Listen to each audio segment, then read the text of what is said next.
This quick guide shows how to replace the CMOS battery in the Mac Mini 2024.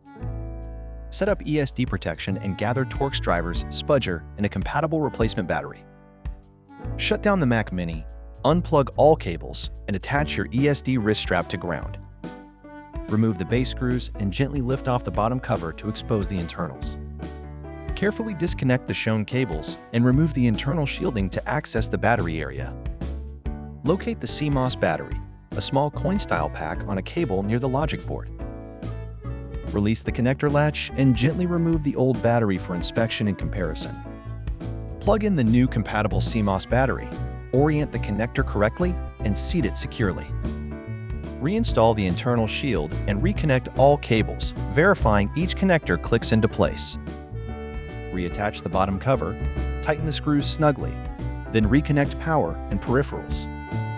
Power on and confirm successful boot. For Intel Macs, hold Option Command PR during startup to reset NVRAM. For Apple Silicon shutdown, wait 10 seconds, then power on to apply NVRAM/SMC resets automatically.